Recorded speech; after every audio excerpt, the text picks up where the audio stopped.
क्या मामला है? जी, मैं अमित दुबे, सभासद सिविल लाइन बलिया। मामला कुछ नहीं है, नगर पालिका में आए दिन देख रहे हैं कि विवाद की स्थिति बनी है। काम तो कुछ होना नहीं है, लेकिन विकास कार्य के लिए काम शुरू हुआ कि नहीं, सिलापट लगाने की और हटाने की होड़ सी मची हुई है। अभी 1-2 दिन पहले आप लोगों ने देखा होगा कि आनन फानन पे लोकार्पण का सिलापट ओवरब्रिज पे, कुंवर सिंह चौराहे पर और चिड़िका चौराहे पर लगाया गया था, लेकिन विवाद बढ़ने पे तुरंत सिलापट को हटा दिया गया। जबकि आज देख रहे हैं नए सिरे से, यहाँ पे आप दिखाएंगे, ये वार्ड नंबर 12 और 8 वार्ड नंबर 12 है और रोड के उस पार वार्ड नंबर, लेकिन यहाँ पे वार्ड नंबर 1 में आरओवी पर तितली ओवरब्रिज पे तितली लाइट, तिरंगा लाइट सजावट का कार्य स्वीकृत 19,70,000 में है। ये 20 लाख की तितली लगाई गई है, जो कि आधे से अधिक तो उड़ गई है। आप रात को आएंगे देखेंगे तो आधी से अधिक जलती ही नहीं है, तितलियां उड़ गई हैं। क्योंकि 19 लाख की तितली लगी है, कम से कम बरसात के बाद लगा रहता तो 8-9 महीना तो जलता वो कायदे से। तो और हम लोगों ने कहा कि वार्डों में टूटी हुई सड़कें, नाली बनाना। स्थापना की बात की जा रही है तो देखा जाता है मूर्ति दिखाई नहीं दे रही है। मूर्ति स्थापना के नाम पे अलग से बजट आएगा, अलग से पत्थर लगेगा और अलग से लूटपाट की जाएगी। ये काहे लगा है पत्थर? आज लग रहा है शिमला 2-4 स्थानीय सभासदों को तो कोई जानकारी ही नहीं दी जाती है कि उनके वार्ड में कौन सा काम कराया जा रहा है और कौन सा काम हो रहा है, किसका सिलापट लगना है और किसका लोकार्पण होना है। वो तो आपके माध्यम से और प्रिंट मीडिया के माध्यम से हम लोग को जानकारी होती है कि हमारे वार्ड में इस चीज का शिलान्यास हो गया। ये लूटपाट में मस्त हैं, इनको विकास कार्य से कोई लेना देना नहीं है।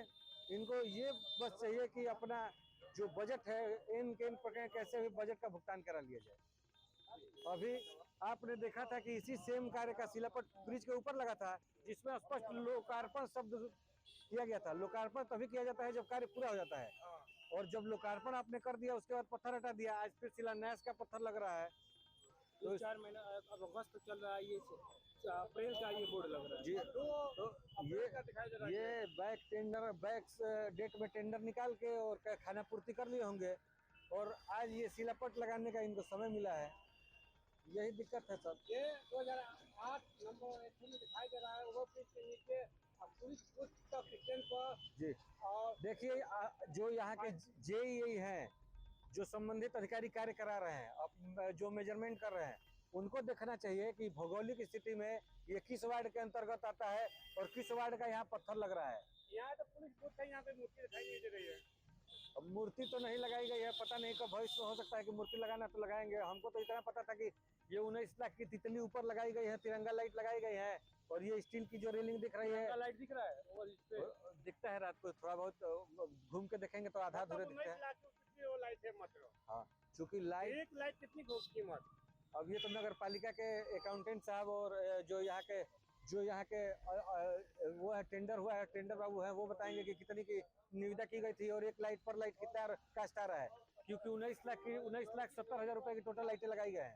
हमने अध्यक्ष जी से और अपने ईओ साहब से यही कहा था कि वार्डों की मूलभूत सुविधाएं, टूटी हुई नालियाँ, टूटे हुई क्रॉस ड्रेन, टूटी हुई पट्टियाँ, टूटी हुई सड़कें, बंद पड़ी स्ट्रीट लाइटों को पहले मरम्मत कराइए। लेकिन आप सतरंगी लाइट लगा रहे हैं, सुंदर तितली लाइट लगा रहे हैं, और जो मूलभूत सुविधाएं जो आम जनता को मिलना चाहिए, आप उस पर ध्यान ही नहीं जा रहा है। आपका क्यों लगा रहे हैं? ये स्पष्ट शब्दों में मुझे कहने में कोई गुरेज नहीं है। ये इसमें मोटा कमीशन पाते हैं। तितली लगाने में 50% कमीशन मिलता है और सड़क बनाने में 10% कमीशन मिलता है। तो जाहिर सी बात है कि 50% कमीशन मिलने वाला काम पहले किया जाएगा। Subscribe now and press the bell icon. Never miss an update.